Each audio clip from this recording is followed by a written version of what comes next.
You're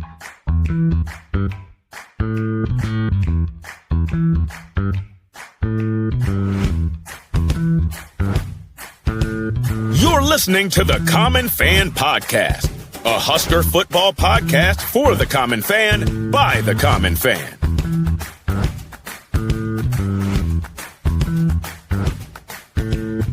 Welcome back to the Common Fan Podcast. I am TJ Burkle, as always, with Matty Owens Sr. and Geoff in Lincoln.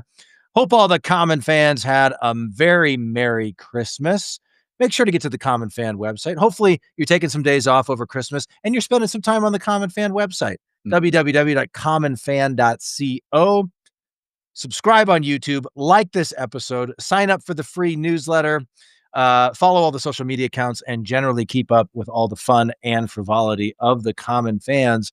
Also, Common Fans, just because Christmas is over doesn't mean that you have to stop buying Oak Barn beef.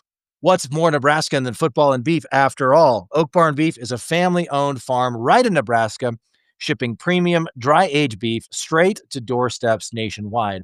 Whether you're stocking the freezer, grilling for game day, or looking for a gift that actually impresses, Oak Barn Beef delivers. Check them out at oakbarnbeef.com. That's oakbarnbeef.com, and taste the difference of Nebraska-raised, dry-aged beef. Hello, boys. You guys want to know what struck me a couple days before Christmas? What struck you?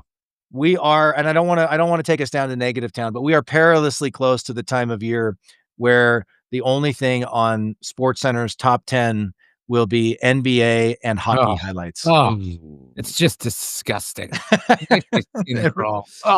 It's really sad. It's really sad. Sure. I don't know how the soccer schedule universe works, but I know they try and jam in one of those just because they have to. I'm not looking forward to that at all. Hey, but we've got Husker hoops. We've got Nebraska ball. That's true. You're right. To keep the men's and the women's teams, man. Yeah. You know? Yeah. Yep. No, that's right.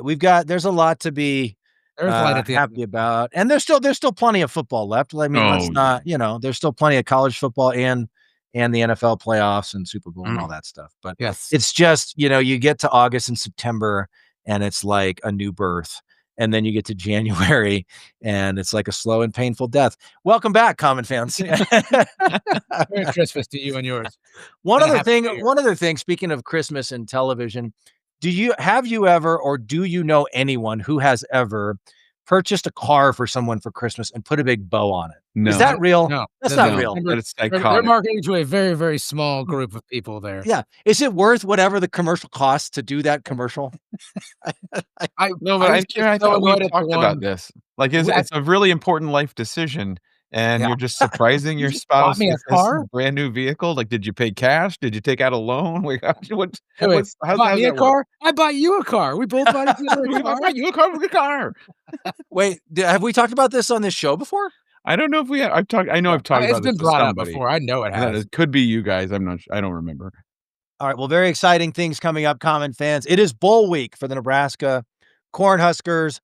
We're a lot closer to a New Year's Day bowl this year than we were last year.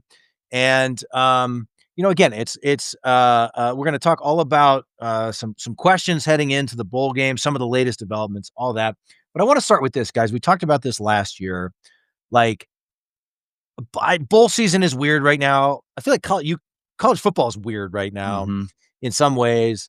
But, man, I have so many memories of watching bowl games, snow outside, fire in the fireplace, eating leftover goodies and treats from Christmas.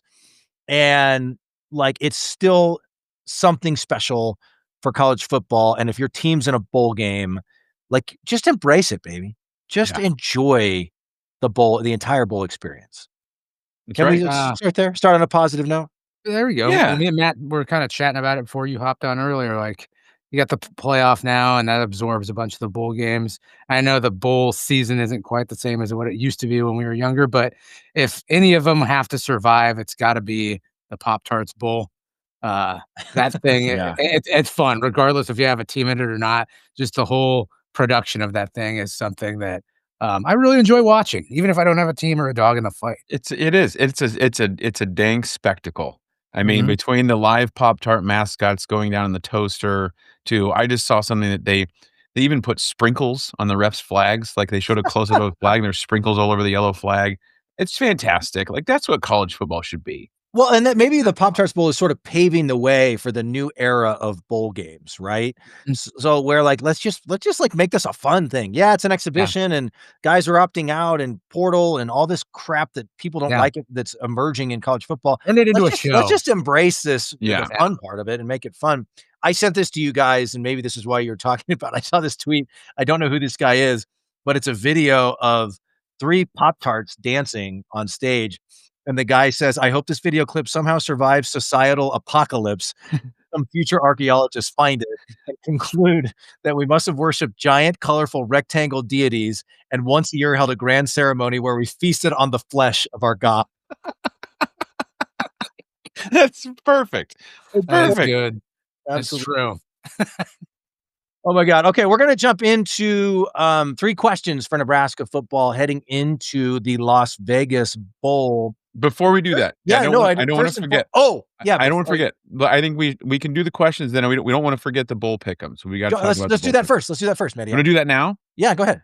Okay. Well, we have for those of you who know, maybe some of you have entered. We have a bowl pick'em going, and our common fan insider Mark, and he said it was so okay if I said his last name, Mark Ely, who is like a cousin Mark, we call him in my house. Love you, Mark. And just the best 4-ball partner you could have on the golf course. He's compiled a spreadsheet since we did not officially start this. The first 3 games didn't count, the first 3 bowl games. So he compiled a spreadsheet of the standings, removing those 3 games. So I'm just going to go through. I'm going to say who's leading the standings. And then that's a also, lot of work. That's some manual labor. Thank you. Really is. Yeah. Thanks, Mark. I mean, Mark. He is what I would place him along with. You remember the ESPN show Stump the Schwab? I think Mark might be our common fan Schwab. Really? I think he's brilliant. So we thank Mark. But thank you, Mark Schwab. Real quickly, the standings, and I'm just going to do like around the top 5. Okay, so we've got Jordan. Let's just do his pick name. Level 32 is in first at 20. He's 21-6. That's pretty dang good. That's not bad. And then we got 11, Trevor 3015 in second place, tied with friend of the program, Michael Severe. Michael Severe 20-7. And then we got no surprise that Michael is there, crushing it. Yeah, no. And then we have our own common fan Schwab, Mark Ely in 4th place. Now, are we sure that he's not cooking the books since he might be? Yeah, how do we know? We can reference the ESPN standings as well, and maybe make our educated guesses on if he's accurate or not. I'm pretty sure he is. He's not the type of guy to cook the books. But real quick, so that's our standings as of today. This is Sunday afternoon. We're recording. Prizes, guys. We got to have prizes for the pick'em. So there will be prizes for winners. Absolutely. I want to go over that real quick. First place, you get 2 gift cards.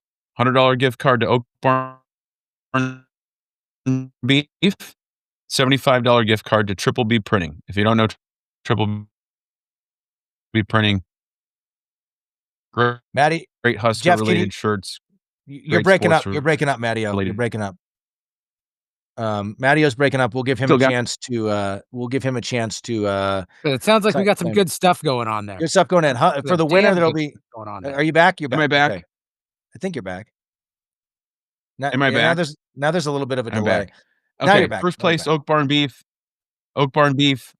Triple B Printing. Second place, gift card to Chick-fil-A.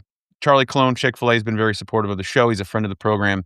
So second place, you runner up, you still get something. You get some Chick-fil-A. So that's the bowl pick'em rundown. I'm a little confused here. I'm in dead last, and it's showing I'm 0 for 0. I don't understand I'm 0-0. Anyway, we'll come back to this. There's tabs. There's tabs. Probably user error. It's tabs I see. Oh, that was I'm looking at the wrong spreadsheet. Okay. Yeah. Okay. I'm in 13th. It's a good thing Mark's in charge of this. I'm climbing that ladder right now. There we go. I got there. There, I'm on the right tab. I'm in 13th place. Guys, I'm in 13th place. I don't know if you know that or not. I'm doing really well right now. Nobody cares, Jeff. I feel like I'm doing a good job. Oh, my Hudson boys moved up. Okay. All right. Got it. 13th.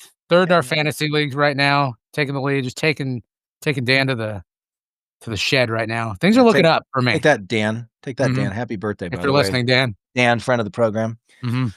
Okay, thanks to all who did the bowl pick'em. There will be, as Matt said, there will be prizes for the winners, and that is very exciting. So also, before we get to our three questions, just like bank on crap happening in the week between when we're not recording. It's been less than a week. It's because we put our episode out on Tuesday. It's been less than a week. Kyle Whittingham's no longer the coach at Utah. Yeah. Like, I mean, we knew he was stepping down, but now he's taking the Michigan job. And which, by the way, Michigan does not deserve Kyle Whittingham. Can we say that? Sure. By all accounts, he's never cheated. I'll allow it. He has no recruiting scandals. He appears to, not be sliding into the DMs of OnlyFans accounts.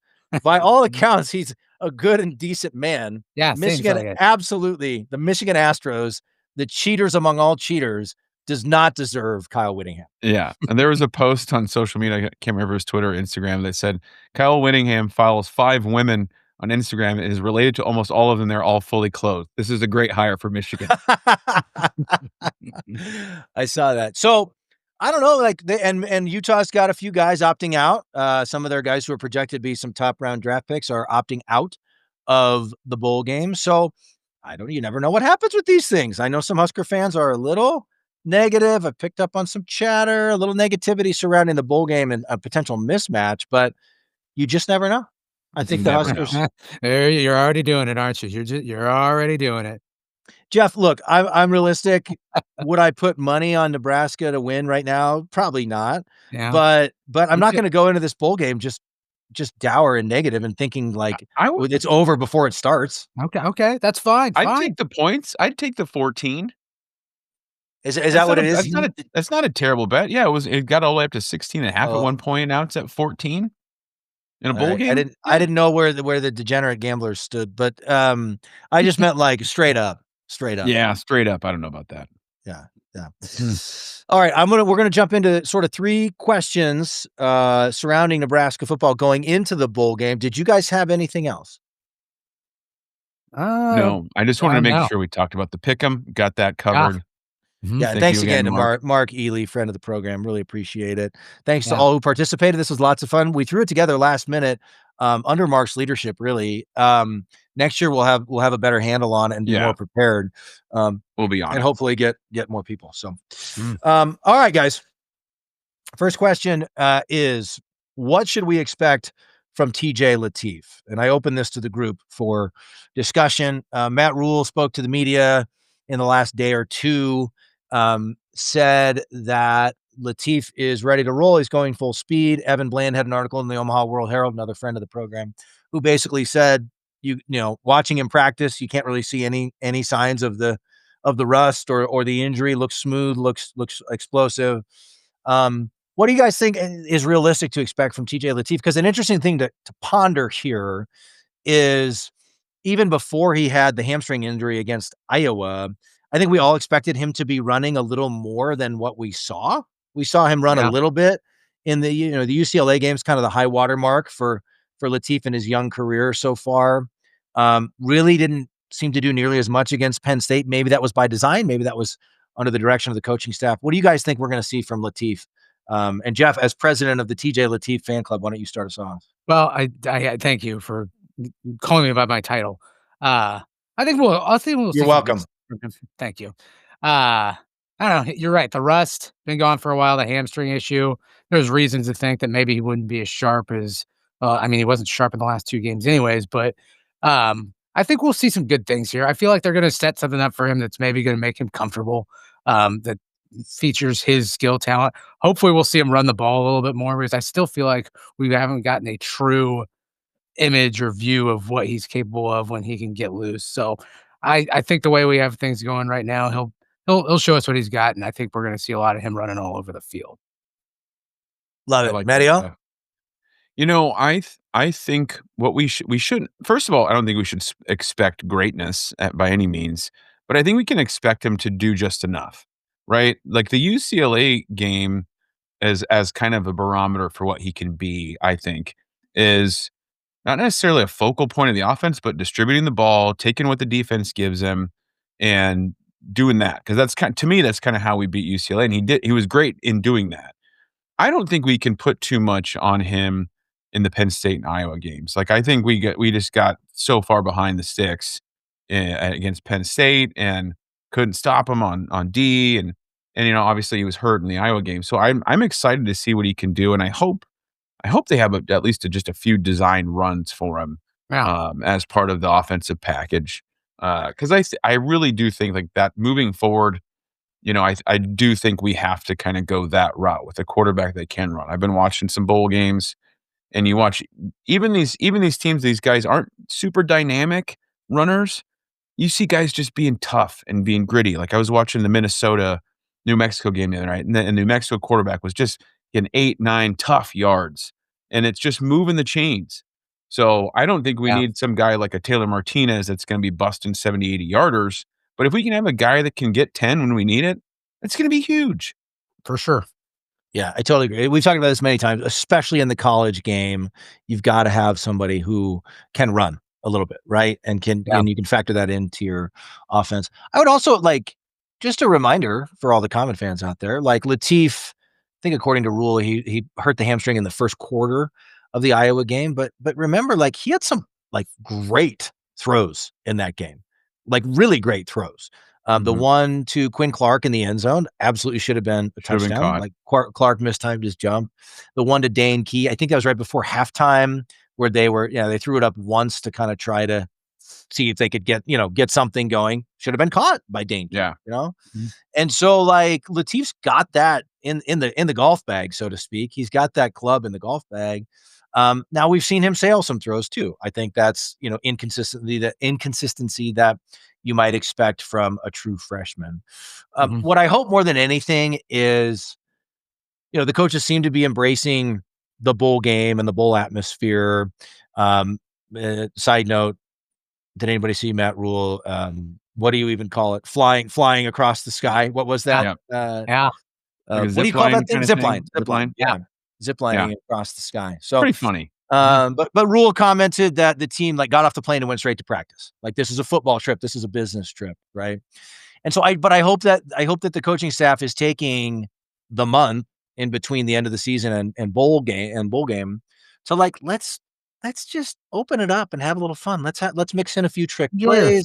Let's let Lateef roll out a little bit, some high percentage throws to Ja'Cory. Try some things. Isaiah Hunter, right? All that sort of thing, right? So, again, like you said, Jeff, and Matteo, both of you hinted at it, maybe some design runs for Lateef. We haven't shown a lot of that because it wasn't really part of Dylan's game. And then Lateef hasn't done a ton of it, other than I think some reads against UCLA, like we said. So all that to say, I'm just excited. I'd love to believe there's a world in which Nebraska can win this game, but more they should also approach it like it's another football game and we got nothing to lose here. Right. It's the number 15 team in the country. Nobody expects them to win this game. Let's just pull out all the bag of tricks and have some fun with this and see what happens. Yeah. For sure. Well, and I think for once, I feel like we have the upper hand in the distractions and off the field part of this. Because with bowl games, especially when you're not in a New Year's Day bowl or you're not in the CFP, buy-in with your team is a huge factor. If we're looking at buy-in, I would guess that we're a little bit ahead on the buy-in meter than in Utah right now, whose coach just left, and we got their best offensive lineman has opted out because he won the Outland, all those things. We've got a lot of guys that are still really invested and are playing their last game wearing the Husker uniform that really want to do well. And so I think if you're looking at that gives you a little bit of hope that maybe the Huskers can pull off the upset. Well, and also one sort of side note that made me think, Matteo, in Evan's story, he quoted Ja'Cory Barney talking about Lateef, and Barney says, quote, "The confidence he has now, he played in a couple games and he gets to build on that going into next year. We're proud of him. I expect big things from him next year." In this era of constant sort of anxiety, and I bet Ja'Cory could probably command a pretty penny in the transfer portal. We're not going to overread into that statement, but that sure makes it seem like Ja'Cory's full on ready to head into next year as a Yeah. leader. He's already a leader on this team, but I found that really reassuring. Maybe I'm reading too much into it, but I found that really reassuring. Yeah, if he's saying that, then that sounds like he's planning on being back, Yeah. and it sounds like TJ's planning on being back too. I am. Not you, TJ. I am TJ planning on Lateef. being back. You're I'm not coming back? going Yeah, you're anywhere. planning to be here. I'm Okay, not going good. anywhere. This is the life we've chosen. It is. All right, question number 2. How will Nebraska run the football without Emmett Johnson? I think a big part of helping Lateef be successful, right? And a big Mhm. part, a big part of helping the defense that has not been very good against the run this season go against the nation's number 2 rushing defense. We'll talk about that in a minute more. Yeah. But a big part of helping Lateef and a big part of protecting the defense will be, can we hold on to the ball for long stretches at a time? And can we run the football? Throwing a lot of incompletions and stopping the clock. Not that I'm suggesting that's going to happen, but throwing it around, which inevitably there's more risk than running the ball, is probably not a recipe for success. We're going to have to run the ball. Any calculation of Nebraska winning this game is going to have to involve running the ball well. And we are Emmettless. Yeah. Emmett! 88 miles per hour. Oh, I'm gonna miss them, aren't We we? love you, Evan. Yeah. We love you so much. That was a fun shtick. I had to That get was that a in fun there. little shtick there. We're going to keep working it Yeah. in as much as we can. 1.21 gigawatts. Yeah. What do you guys think? You guys talk amongst yourselves. I'm going to pull up the stats for the other running backs on the roster really quick. Yeah. You go ahead, Jeff. It's going to be tough. Yeah. I'm just going to say that right now because Emmett Johnson, I think, paved the way for our running game in spite of our offensive line. Without him, I feel like this is going to be a really, really tall ask for the team because his yards after contact were unbelievable. Whenever he would get stopped at the line or anybody would touch him, he somehow would find a way to juke his way out of that, get out of it, keep going, get another 4 or 5, maybe even 10 to 20 yards or bust one. And that was with the offensive line that we have right now. If we don't have somebody like Emmett back there, that's not looking too great. I'm hoping maybe because I think I don't know who all Utah has had that's opted out, but do they have anybody on the defensive side of the ball that's opted out of the game? Do we know? That's the only hope I'm leaning on is maybe some of their star defensive players decided not to play in the game, and maybe that'll give us maybe a chance. But not to be doom and gloom, I'm not that optimistic on how our running game's probably going to look at. And I think that's fair, Jeff. If you want to look at it from a positive spin zone, glass half full, there's really 3 running backs. Okay. And really, I don't think any one of them can say they're ahead of the other guys. So there's motivation there for those guys to try to get a leg up on next year's depth chart in spring ball and maybe be the number 1 guy going into spring ball. So there's motivation there too. I talked about buy-in here a few minutes ago. So these guys have to come in and show hey, I should be the guy here next year. So that's kind of the exciting part.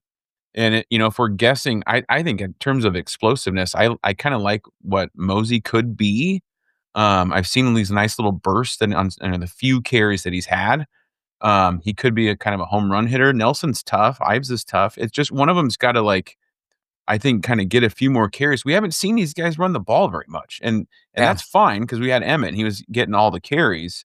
So I'm kind of looking forward to it and seeing which one of these guys maybe can get a leg up on the others going into the off season. But yeah, it's absolutely it's like you're missing your absolute stud. Yeah. So it's not gonna be as good, but there's parts of it that are intriguing. Jeff, to answer your question, Jeff, they have 3 guys opting out. Last I've seen, one of them is defensive end Logan Fano, who's going to the draft. So maybe that'll help. And then they've got 2025 Outland Trophy Award winner. So for the best offensive lineman in the country, Spencer Fano. He's a right tackle. Hey, he's brother. drafting you guys out. brothers? You fellas playing cards. And then the left tackle on offense is also opting out. So I mean, I think That was a Slapshot reference, TJ. Have you ever seen Slapshot? The Hanson brothers. You guys brothers? Yep. I actually have. That's embarrassing. I've never seen Slapshot. One of LaRue's favorite movies. Oh, Just it's a saying. great classic. Did I freeze up there? Sorry. No, you're good. Okay. Anyway, they've got two of their key offensive linemen and one defensive end opting out, so that could help the Huskers. Yeah. Specifically in this game. But further to the point that you were making, Matteo, I mean, Emmett on the year had 251 carries, 1,451 yard, 5.8 yards per carry, almost 6 yards per carry, guys. Man, child. 12 touchdowns. Not one other back on the roster has even 20 carries. Yeah. Okay. I mean, Lateef has 27, but he doesn't count. Not other, like the running backs. Mosey has 19. Quentin Ives has 16. Mekhi Nelson has 15. What do you got? And you got their averages, their yards per carry in front of you? Ives is 7.4. He busted one or two long ones that I can remember. And mop-up duty. Mosey's 4.4. Nelson's 3.9. Again, I mean, there's not a lot you can draw from any of that, really, guys. No. It was either mop-up duty or somebody getting like one carry when Emmett was getting a breather or something like that, right? So I don't think there's a ton. I mean, I thought Mosey in particular showed some promise as a guy who converted from a wide. I mean, it's not easy to convert from a wide receiver. And all of these guys are tougher than me, so I'm not saying this critically, but like some wide receivers don't want the smoke. They don't want to they don't want to take the ball and run up the middle, okay? Right. They want to try to run past everybody and score touchdowns, right? Yeah. Hollywood, baby. Exactly. Hollywood. Exactly. So like if you like for him to convert from a wide receiver and take to the running back position as well as he did, I think is really encouraging for the future. I just don't know that we've seen, and again, Ives and Nelson had their moments too. It was like, oh, that looked pretty good. It just wasn't a lot. And understandably, we relied on Emmett a ton. So it's just an open question with these. But don't you think we can't read too much because running back is such a more of a rhythm position than just about any position on the football field. You know, you need 3 or 4 carries to get going before now I got this and you bust one. Yeah. So it's hard to know which of the guys is gonna advance. Will program favorite William Wallace, aka Heinrich Harburg, get a carry in the I kind of hope so. Why not? I mean, we're just trying things. We're just out there having fun. So why the hell not? I'd love it. I'd love it if he somehow got in the end zone in this bowl game in his last game in the uniform. Me too. That would be so great. And if he's going to take a snap, I don't know. Let's let him do a read option or something. Let's let him instead of oh my gosh. All right. That horse is definitely dead. All right. Yep. Last question. Will the Black Shirts be able to stop the run? Utah is the number 2 rushing, at least at the end of the regular season. The numbers, I can look them up real quick, but they probably update them as the bowl games go along. But based on 12-game regular season that everyone plays 12 games, Utah was the number 2 rushing offense in the country, almost 270 yards per game. Nebraska did some things okay on defense this year. Stopping the run was not one of them. Really, really bad matchup for the Huskers on paper. The worst. You could argue. You could argue. But as we just documented, Utah's top 2 offensive linemen are sitting out the bowl game to prepare for the NFL draft. On top of that, I think here's what I've been telling myself, Jeff. You can make fun of me. You can make fun of me. Yes, and I will. Remember in 2022, Frost got fired after 3 games, and I think people forget defensive coordinator Eric Shenander hung on for one more game, and then Mickey fired him. Yeah, interim head coach Mickey Joseph fired him, and I think Shenander's done I think he's a pretty good coach. Like he's sort of revived his career at Boise State, but sometimes maybe you just need some new blood. Like Bill Bush showed up and said, we're going to simplify things and we're going to hit each other hard in practice. And that defense got a little better. Yeah. Like that 2022 team was forgettable, but like that defense got scrappier and tougher and better and won a couple games that they probably shouldn't have won. Beat Iowa, right? And beat Iowa, right. So got rid of John Butler, RIP John Butler trio. But Phil Snow's running the defense. Matt Rhule's putting his hat on backwards and coaching the D line. And maybe, just maybe, like, and then like there's all these weird dynamics, Jeff. This is when I say like anything can happen in bowl games. This is a perfect example. Utah's got offensive linemen opting out. We're in transition on defense, but like we're kind of, maybe that frees us up a little bit, and maybe we're just gonna hit and go play. I don't know. Can we stop the damn run? Can we stop it enough to win this game? I think they can. There's got a lot of things that have to go well, but they did it a few times this year against granted much less formidable opponents, but they stopped the run enough to get some wins in Big Ten play. I think they can, but again, things have to go well. It helps that all those guys are opting out. It really does. Look at Jeff just smirking. He's just Mr. Doom and Gloom. Mr. They play the games on paper. You already know. They don't play them on paper, Jeff. Can you come back down to earth for they're not changing their game plan against us. I don't care if Whittingham leaves. I don't care if they've got people sitting out. Who said they're changing their game plan? We're not suggesting that. Who said that? They're going to stick to what they do best, and that's what they do best. Yeah, and the question is, can we stop it? No, we can't. We cannot stop it. I'm sorry. We cannot stop it. It's not going to happen. They're going to run all over us. Okay, it's going to happen. They're going to run all over us. We're more than likely going to lose this game. I just want to let you know that too. We're probably going to lose this game. You know it. I know it. The people listening know it. Just stop. Okay. Come on, guys. This race is a good point. And I had to get him out of here. Jeff's backstage. This raises a good and an important point. We're big on free speech on this podcast. Yeah, we are. Anyone is welcome to say anything they want, and we welcome, feedback and criticism of our show and of the points that we make and that sort of thing. So, a loyal listener, Adam on Twitter, commented after one of the recent shows, like that Matty O and I were like blowing smoke, and he praised Jeff for keeping it real. And so I want to acknowledge that, but I went back and listened to that episode. Like, I feel like we've been, like, especially since the Iowa game, we've been critical of many things, and we've been frustrated by many things, but I simply am not going to go into that bowl game. Jeff, to your point, I'm going to be holding my breath. I don't I'm not going to expect great things to happen. I think we are going to have a really hard time stopping the run. I think all those things are true and real, but I've got to go into this thing believing there's a chance. Yeah, I've got to believe that there's just enough weird stuff going on in bowl season with players opting out and coaches leaving and distractions and different things going on. Granted, Nebraska's had their own set of distractions and opt-outs and things like that, but I've got to believe there's a chance. Okay.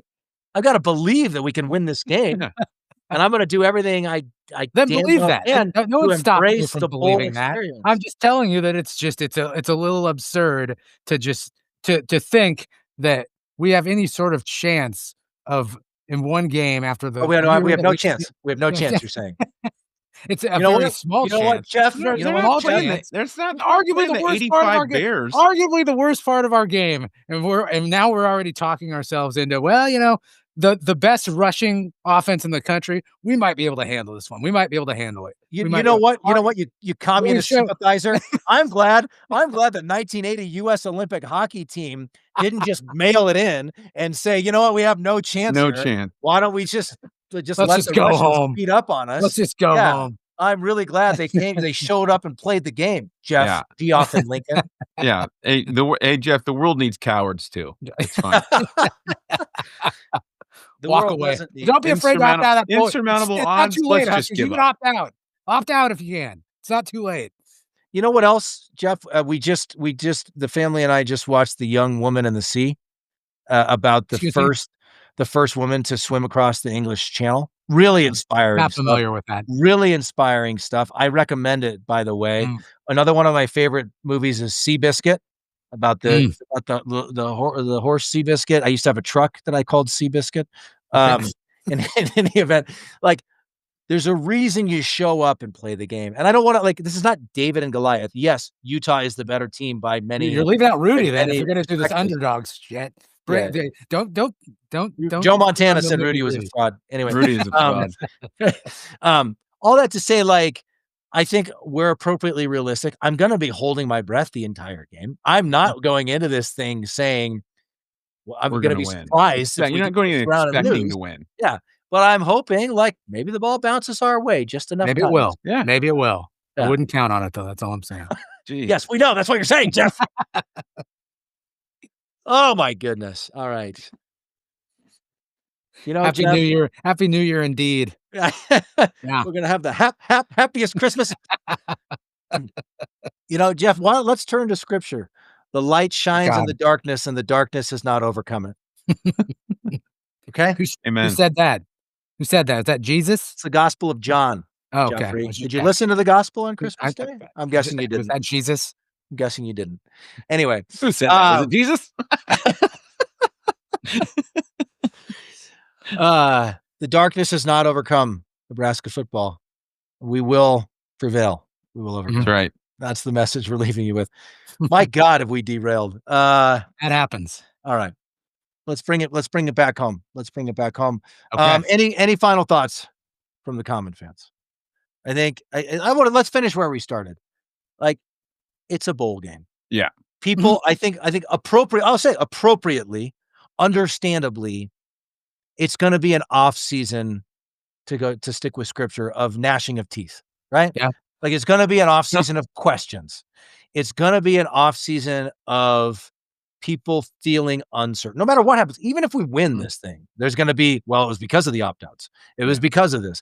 If we lose by 2 or 3 touchdowns, people are going to feel even worse than they felt after, they're going to, the negative feelings are going to keep going. It's going to be, and then portal season will happen. And I guarantee you, somebody we don't expect, or maybe multiple people we don't expect, are going to leave.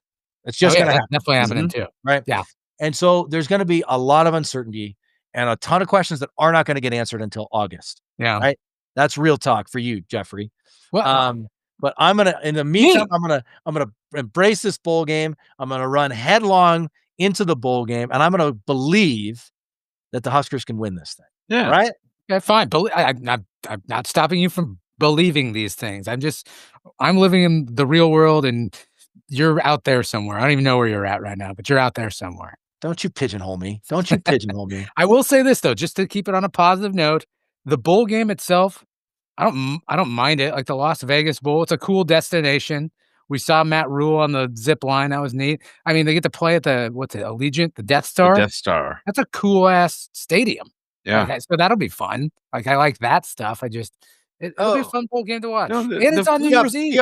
Geoff and Lincoln likes Las Vegas. Oh, the flip side. Let's not go to the World Series without Stillwell's toys. Way to go, Jeff. Golly. The flip side is 2 years ago, guys. Remember, we were just saying, just get us to a bowl. And I remember, TJ talking about just, we're in that time between Christmas and New Year's, and you fill it with a bowl game, and it's just a continuation of the holidays. It's like a little extra bonus thing for the holidays, just being in a bowl. Like, imagine if we weren't even in a bowl. Like, we were there for far too long. Yeah. And it's just so depressing. Like, that is the most depressing place you can be when you're a really serious college football fan and your team doesn't even make a damn bowl game. Yeah. And this is a step up from the pinstripe. This is a little step up. Like, slow progress. Now we need to see something this bowl game in Vegas. Just enough to give us a little bit of confidence going into the offseason. I'm looking forward to it. I can't wait to see. Usually what's fun in these bowl games too, guys, is you have a younger guy or a guy that was down a little bit on the depth chart. Maybe he gets a chance to play and makes a big play or two. I remember last year, Donovan Jones against BC made a couple players like, who the hell is this guy? And he's a starter this year. And that translated to a pretty dang good year. Yeah.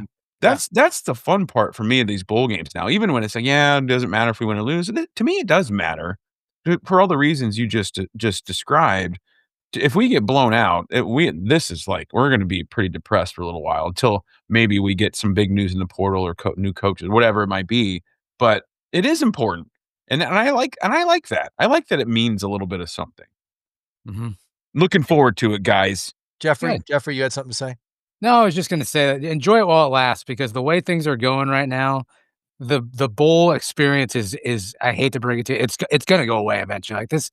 The bowl experience is about dead. It's going to be dead the next few years. I don't think it will. Enjoy the bowl games like we have them, because before you know it, it's going to be CFP or bust. And if you're not in, it's over. So just enjoy it.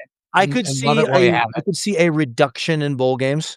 I could see like some changes, But I just think there's too much money to be made. First of all, sponsors, marketing, there's sponsorships and like fan bases like Nebraska, and there are others out there.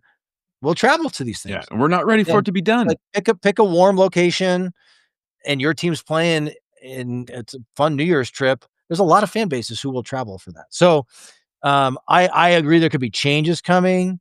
Hopefully you don't have a bunch of bitch ass schools like Notre Dame skipping out on their bowl games. See, this is that's watch your mouth. That is Trailblazers. That's unfortunate. Pioneers. Unfortunate.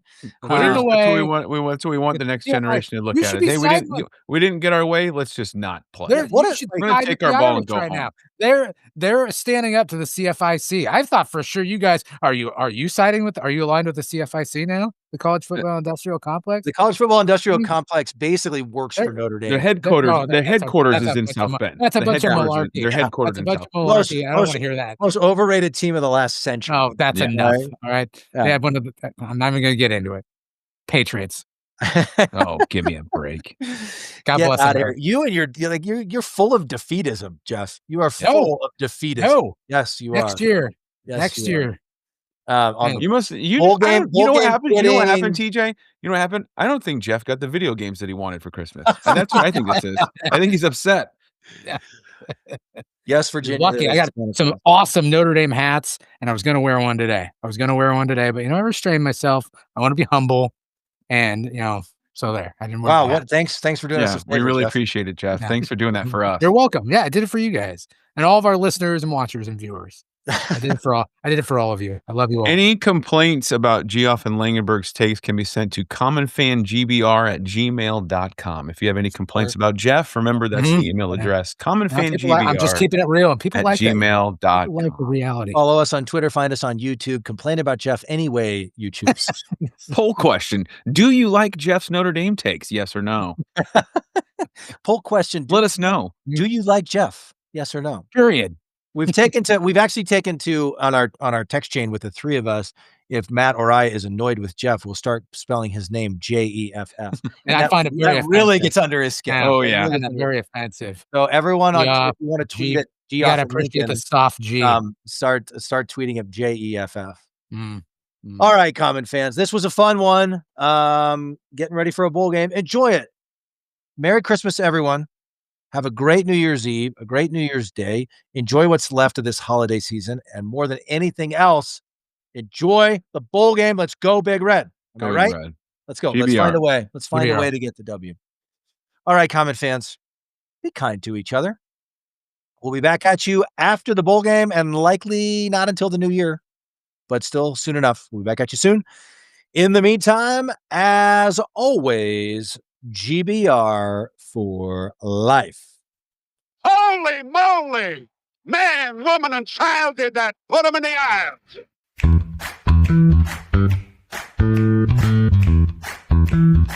And Nebraska takes the lead.